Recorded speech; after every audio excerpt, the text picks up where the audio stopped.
In a soybean field outside Cedar Rapids, Iowa, a Fendt E1050 Vario pulls a wide tillage rig through fall stubble, its Bavarian green paint catching the late October light. The cab is built in Marktoberdorf, Germany.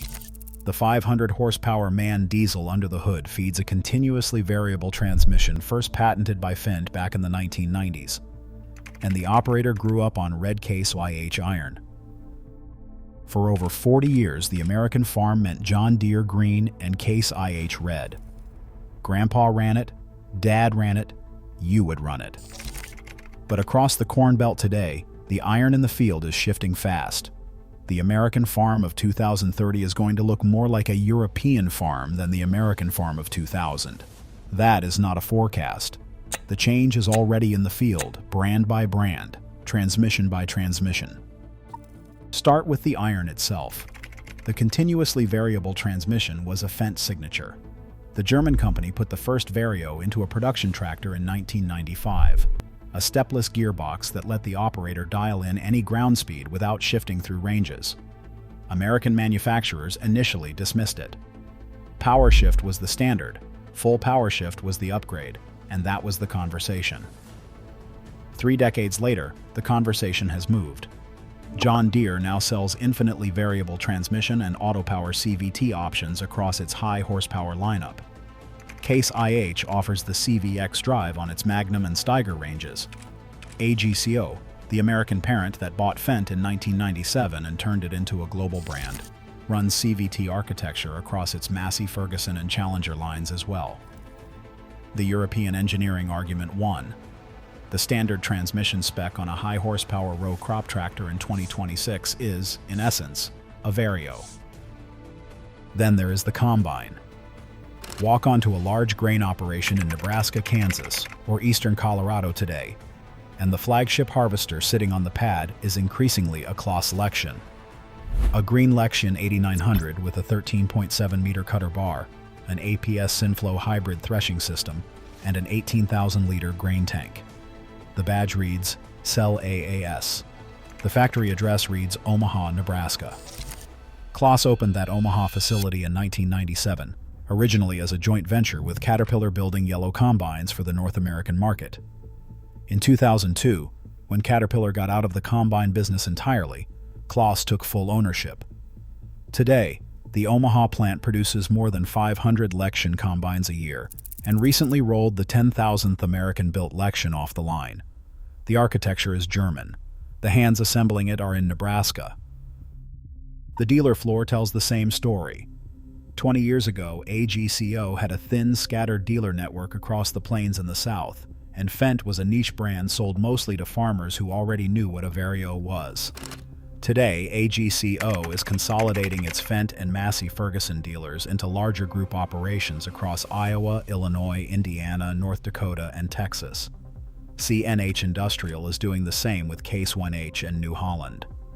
Independent family dealers are merging into chains, the way European dealers consolidated through the 1990s. The service model is shifting too. A Fendt cab today comes with a factory-backed parts logistics chain that puts a tech on a farm within hours, not days, and a warranty package that mirrors the Marktoberdorf service standard. That is a European service model, and it is becoming the American one. If you have watched the change happen on your own farm, hit subscribe. We track this transformation every week, brand by brand. And then there is the structural piece, the part that does not show up on a cab decal. Claas has been a family-owned company since 1913, and the current chairwoman is the granddaughter of Helmut Claas, the man who turned the firm into a global force.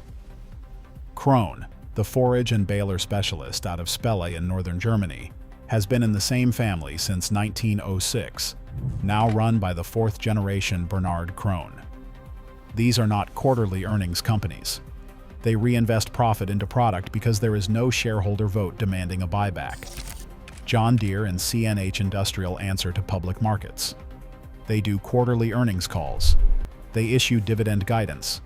The product roadmaps are real, but they live alongside a capital allocation conversation that family-owned competitors simply do not have.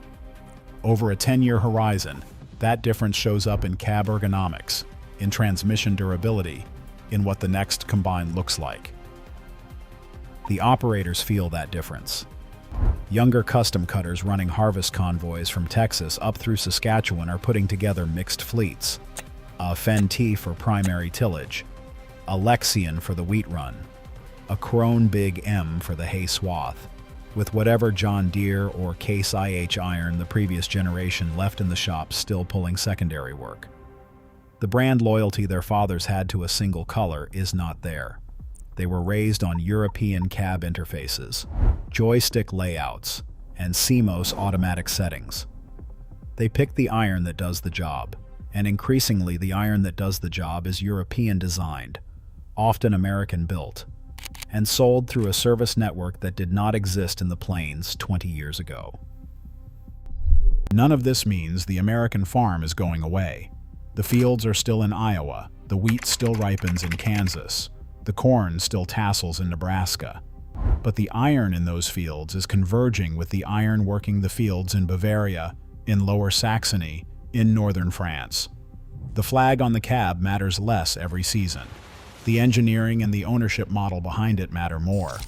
A Fendt assembled in Marktoberdorf and shipped to a dealer in Cedar Rapids is, in a real sense, an American working tractor now. So is a Lexion built in Omaha by Nebraska hands, using a German hybrid threshing design. The American farm of 2030 is not stopping. It is becoming something new. If this matched what you have seen at your local dealer, subscribe. The American farm is becoming something new, and we are tracking it field by field.